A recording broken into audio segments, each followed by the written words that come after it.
À Pattani, tout au sud de la Thaïlande, vous ne trouverez pas de touristes, ou alors très peu. Ici, les habitants ont tout misé sur un autre type de visiteurs. Ils sont hébergés dans ces grands bâtiments qui ont poussé comme des champignons. Sans fenêtres ni ouverture. À l'intérieur, des centaines et des centaines d'oiseaux.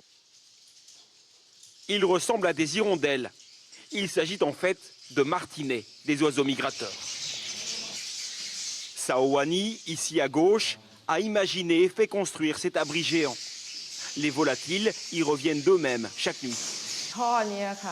Ces tuyaux bleus sont installés pour faire circuler l'air dans la pièce, pour la santé des oiseaux. La météo et la température de l'air sont similaires à celles que l'on retrouve dans les grottes où ils vivent normalement. Et ici, nous diffusons des sons d'oiseaux dans ces haut-parleurs, pour qu'ils imaginent qu'il y a beaucoup d'oiseaux, beaucoup d'amis ici. Et la raison de cet investissement, ce sont les nids de ces oiseaux. Les martinets les fabriquent avec leur salive, qui se solidifie en séchant et devient blanche. Toutes les 2 semaines, ils sont récoltés, délicatement. Celui-là, je ne vais pas le prendre maintenant, car il y a un bébé qui vient de naître. Il faut attendre qu'il ait quitté le nid, entre 7 et 10 jours. Ensuite, je le récolterai.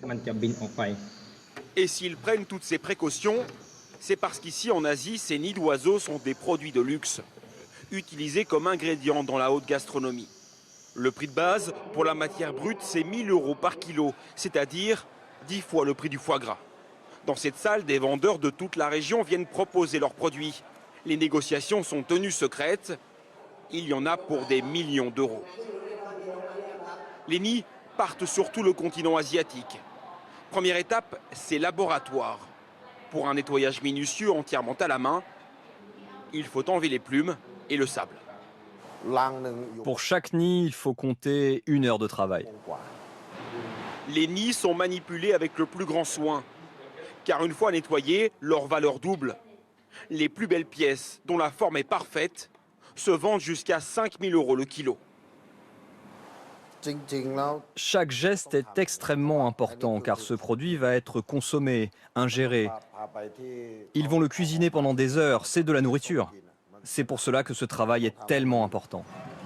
Dans les restaurants, ils seront transformés en dessert ou surtout en soupe sucrée.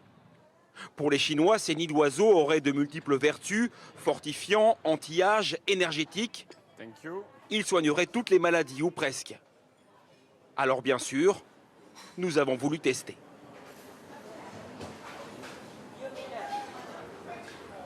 Bon, ça n'a pas forcément beaucoup de goût, bien sûr c'est sucré. Et puis la texture est plutôt caoutchouteuse, un peu visqueuse. Bon voilà, nous on mange des foie gras d'oie et des œufs d'esturgeon hors de prix. Ici c'est de la salive d'oiseau. C'est probablement juste une question de tradition et de perspective.